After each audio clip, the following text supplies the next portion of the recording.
เบอร์แล้วกันพี่น้องเขาระหว่างเรือสองเหลี่ยมสองลำบอกกระโซ่หนึ่งพบกับกองพันเก้าสี่สายทางเลยทิศออกมาแล้วพี่น้องเขาเรือสองเหลี่ยมสองลำบอกกระโซ่หนึ่งพบกับกองพันเก้าสี่กองพันเก้าสี่อยู่บ้างทิศตะวันตกบอกกระโซ่หนึ่งอยู่บ้างทิศตะวันตกเป็นเรือสองเหลี่ยมสองลำอย่างตัวที่สูสีกันอยู่ว่าจะไหนบอกกระโซ่หนึ่งกองพันเก้าสี่ที่เข้ามาเรือสองเหลี่ยมสองลำยังหักแพ้กันอยู่พี่น้องเขายังหักแพ้กันอยู่ยังว่าบอกไปหนีไปกองพันเก้าสี่ที่เข้ามานี่เลยกองพันเก้าสี่นี่เลยว่าจะไหนมาโคชกมาจะไหนที่คุณจะไหนบอกกระโซ่เ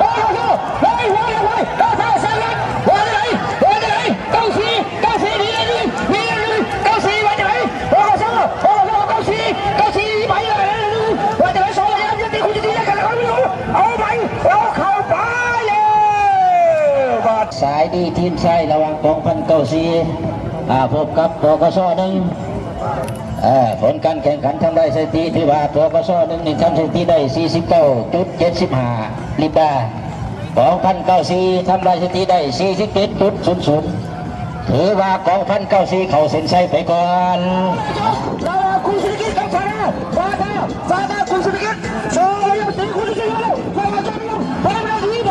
ก็เลยออกแล้วมาขึ้นโชว์เลยจะตีคุณสุริกิจแล้วซาดาคุณสุริกิจมาไหนมาไหนคุณซาดาคุณสุริกิจมาไหนคุณไปเลยสาภานี้แล้วพี่น้องสาภานี้แล้วคุณสุริกิจตีขึ้นมาซาดานี่ซาดามาไหนสาภานี้ไปแล้วนี่แล้วคุณสุริกิจตีขึ้นมาสาภานี่ว่าไหนซาดานี่แล้วพี่น้องสาภานี้แล้วเครื่องระเบิดแล้วคุณสุริกิจตีขึ้นมาว่าไหนซาดานี่แล้วซาดานี่แล้วพี่น้องคุณสุริกิจว่าไหนใครเขาสิใช่เขาคือกันอันนี้บ่ธรรมดาสัญญาณขึ้นมาแล้วพี่น้องออกมาแล้วระบาดเรือสองเลยสลับออกมาแล้วกำลังหักกำลังแหกกำลังกอดกำลังโดดกันอยู่ระบาดสองเลยสลับจะตีขู่ชุดสีกระโดดมาแล้วว่านี่พี่น้องเขาเนาะยังไงเอาพายกันจุดสุ่มโน่นไม่ใช่ยูฟ่านั้นได้เนาะ30ไปแล้วแม่นบ่กระโดดดีไซน์กระโดดดีไซน์ไปบอลหนีไปเนี่ยหักจะแพ้กันอยู่ยังชูสีกันอยู่กำลังสูสีอยู่พี่น้องกำลังสองเหลี่ยมสองลำมาสองครับจุดสุ่มดีไซน์หนีเลยมาสองขึ้นแล้วมาสองขึ้นแล้วจะได้สองแล้วจะแพ้กันหนีไปจะอยู่เดี๋ยวสีกันอยู่อย่าไปดูดิไปอย่าไปอยู่ไปแล้ว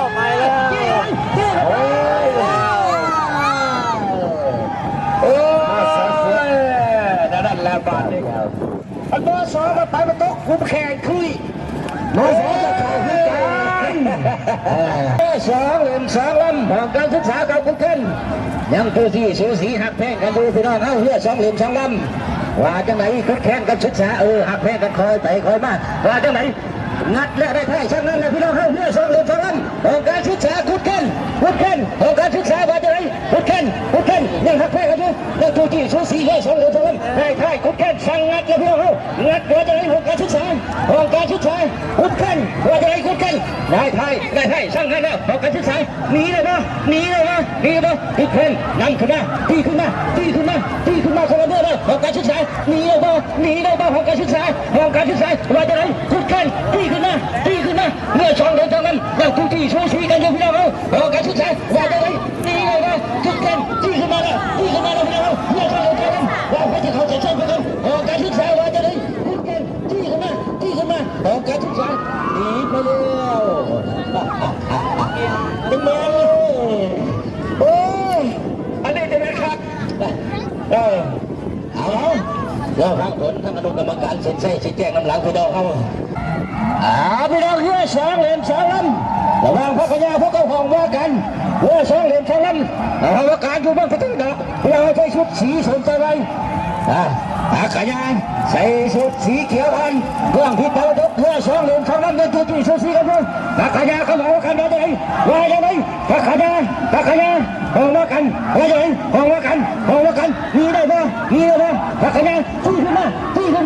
ขยายตีขึ้นมาอย่าขยายสองเหลี่ยมสองลำห้องนี้มาสาเหตุ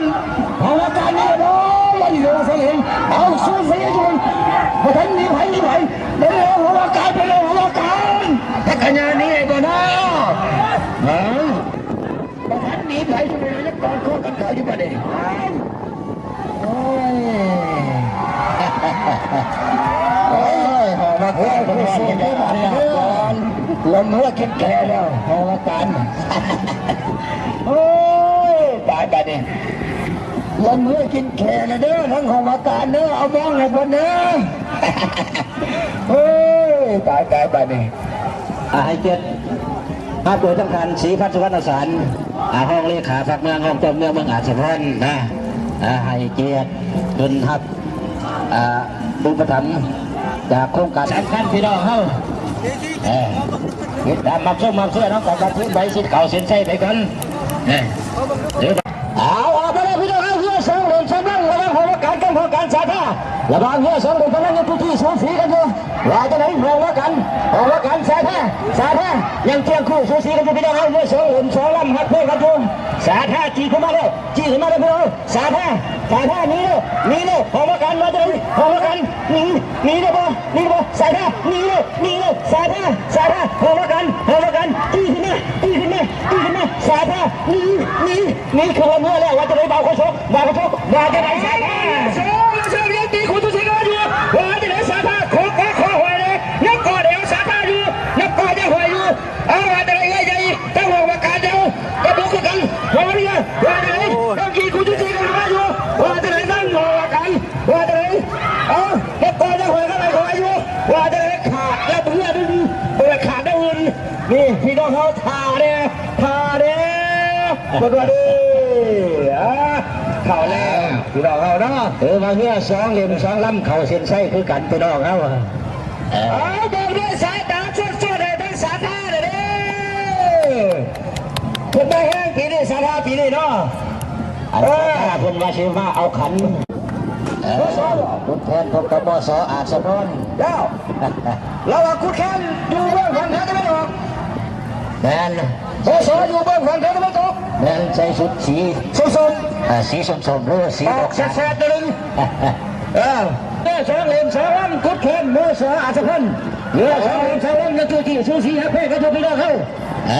เรื่องกันว่าไผ่สีดีไผ่สองเหลี่ยมสองลำหักเพ่กันอยู่ไอ้กันน้องว่าจะไงเรือสองเหลี่ยมสองลำพุทธเคนม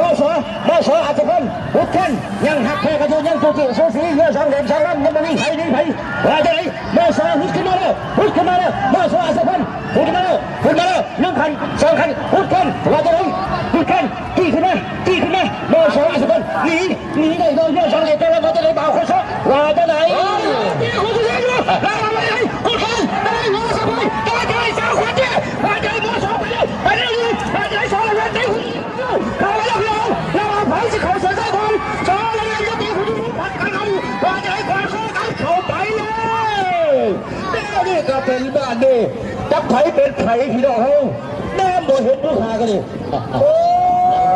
บอกพ่อเถิดอาจจะเป็นทีมไหนเขาคอนเป็นพัทยาพี่น้องเขาอยู่เนี่ยเลยอันนี้เป็นสิลายคนนี้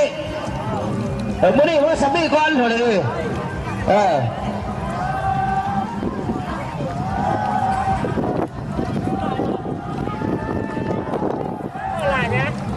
ลยแล้วมาตามเรื่องพี่น้องเขาเนาะพอแบบบริษัทชาวบ้านจะพ้นเขาถูกขนาดในระหว่างน้องชายใหญ่น้อยและการบุกชมเรือในปีนี้เราต้องรักษาเอาไว้ช่วยกันพี่น้องเขากินเขาหน้าสับปลากินแบบไรเสียอาหารต่างๆเส้นเหลือของประธานให้เก็บอะไรไว้จบเจียวเลยพี่น้องเขาเด้อจะผิดจะไปปล่อยละลาตัวที่เป็นว่านะเนาะให้มันสะอาดโอ้มาเร็วระวังแก้วน้องแก้วมาน้องแก้วมาเลยนะออกมาเลยสองเลยยังตีขู่ชูชีกันมาอยู่โซ่เลยสองยังหักจะไปกันอยู่ยังหักจะไปยังงามกันอยู่โซ่เลยสองยังไผ่มาแล้วหนีไผ่ระวังพักกระยาและท่าดอกแก้วกำลังตีขู่ชูชีกันมายังก่อนจะหลงกันอยู่ยังก่อนจะหอยยังหักจะไปกันเอาละแต่ไหนพ่อชกชายผู้ขาเนี่ยหาเนี่ยหาแรงหาดอกแก้วหาพักกระยาเนี่ยหนีท่าดอกแก้วหนีเลยพักกระยาเอาสูสีกันดูสูสีหากันด้วยพักกระยาด้วยท่าดอกแก้วหนีท่าดอกแก้วหนีเข้าไปแล้ว สองลำอ๋อบ่ธรรมดาบ่ธรรมดาเจ้าเอาอย่างมาเป็นอันขาดพี่น้องที่ว่ากำลังสองเหลี่ยมสองลำกำลังกอดข้อกันเขาจักไปจิตเป็นไผยังบ่แน่นอนต้องฟันใส่ดิพี่น้องอย่างเตรียมพี่น้องเตรียมระวังมาสาวกับอันของการสาธารณสุขเจ้าเรือตัวซีตัวมาแล้วเรือสองเหลี่ยมสองลำระวังเรือสองอาจจะเพิ่มเพราะต้องของการสาธารณสุขมึงเจ้าแม่ทั้งสองว่าจะไหนเรือสองเหลี่ยมสองลำยังจูจีสูสีกันอยู่พี่น้องเฮ้ยเรือสองสาธารณเพื่อเขาสอนบางทีแต่เด็กสอนกันบางทีแต่เด็กเรือสองเหลี่ยมสองลำยังจูจีสูสีกันอยู่ยังว่าออกตัวเรือไฟสิบนี้ไฟพี่น้องเฮ้ยเบอร์น้ำกันเบอร์น้ำเบอร์ในใส่หูใส่ตาพี่น้องเฮ้ยว่าเลยคือสาธารณคือสิ่งนี้ว่าเลยเรือสองตีขึ้นมาตีขึ้นมาตีขึ้นมาเรือสองสาธารณหนีเลยบ่หนีเลยบ่สาธารณหนีเลยบ่เรือสองตีขึ้นมาตีขึ้นมาเรือสองตีเรือสองมาตีขึ้นมาตีขึ้นมาสาธารณหนีว่าจะไหนดาวโชว่าจะไหนสาธารณ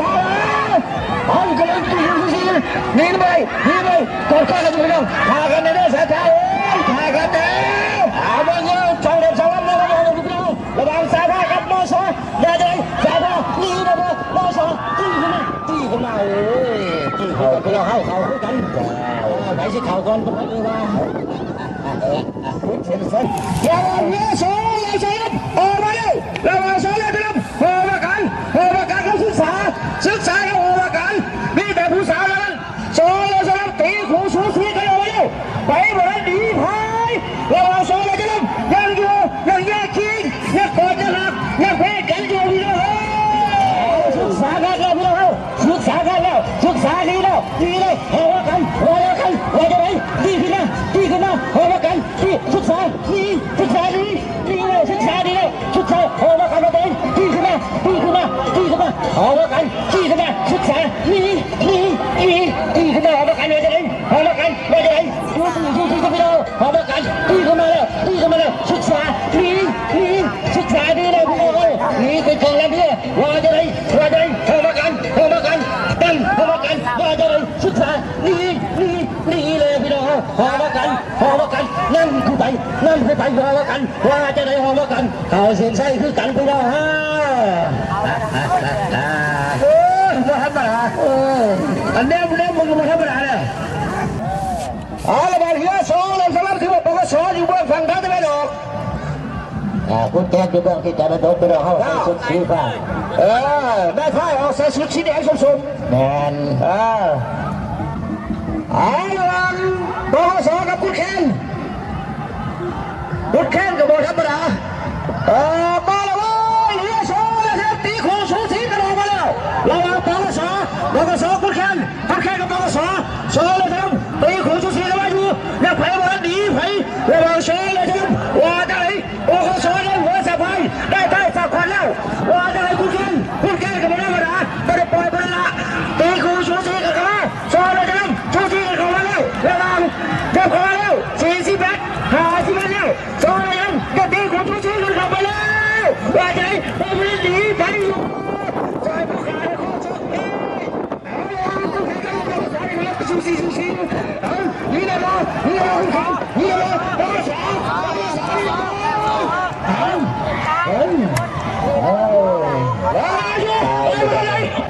ไม่แห้งโพดอันเป็นจะพักผ่อนว่า